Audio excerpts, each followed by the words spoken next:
Just as I finished school, filled with excitement and pride after being accepted to the University of Eswatini, life dealt me a cruel and unexpected blow.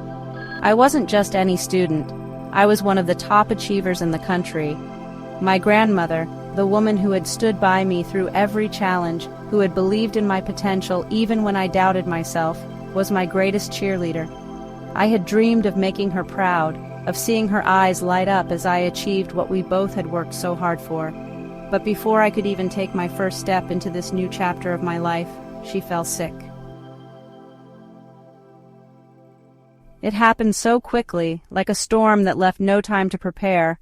One moment she was celebrating my acceptance to university with me, her face glowing with pride, and the next, she was gone. Her illness was brief but merciless, and in the blink of an eye, she was taken from me. It was as though life had ripped away the foundation I'd been standing on, leaving me to fall into a void I couldn't climb out of. My achievements, which should have brought me joy, now felt hollow without her there to share them. The church stepped in, offering their support during this devastating time. They sang hymns of comfort and hope, their voices rising in unison, but to me, it was as though I was trapped in a nightmare. The songs echoed around me like whispers in a deep, dark hole. I sat in the midst of it all, dazed, unable to process the reality of her absence.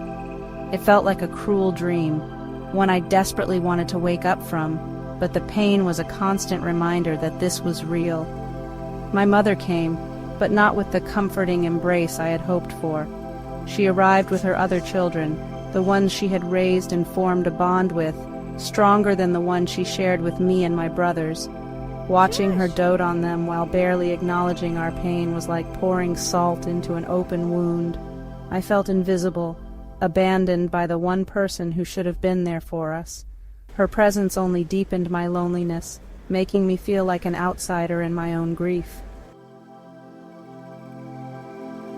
Then my brothers made the difficult decision to leave for South Africa. They said that they needed a fresh start, a chance to escape the memories and responsibilities that weighed us down. I understood why they left, but their departure left me completely alone. The house, which had once been a sanctuary of love and laughter, now felt like a cold, hollow shell. Every corner held a memory of my grandmother, her voice, her laughter, her unwavering belief in me. But those memories only served to remind me of what I had lost. The animals became my lifeline. They had been her pride and joy, and now they became my responsibility. Every morning I woke up before the sun, tending to them with the same care she had taught me. Feeding them, cleaning their pens, and ensuring they were safe gave me a purpose, a reason to keep moving forward. In their eyes I saw a flicker of her kindness, and for a brief moment I felt like I was still connected to her. But the weight of maintaining the home, caring for the animals, and balancing the demands of university was overwhelming. At night, when the day's work was done, I would sit by the fire she used to light, staring into the flickering flames. In those quiet moments, the grief would crash over me like a wave, sharp and unrelenting. I would think about the life we had shared, the dreams we had for my future, and the pride she felt in my accomplishments.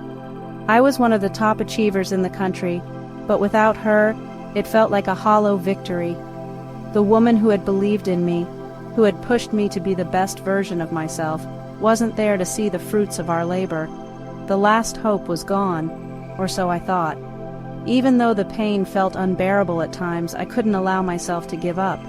I had to honor her memory, to carry on the legacy of strength and resilience she had passed down to me.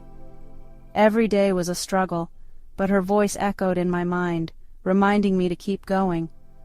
The world may have felt like it was crumbling around me, but I held on to her memory like a lifeline, determined to rise above the pain and make her proud.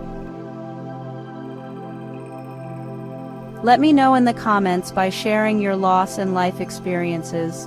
Don't forget to like, subscribe, and hit the notification bell for more content about Oyedwa as she navigated life.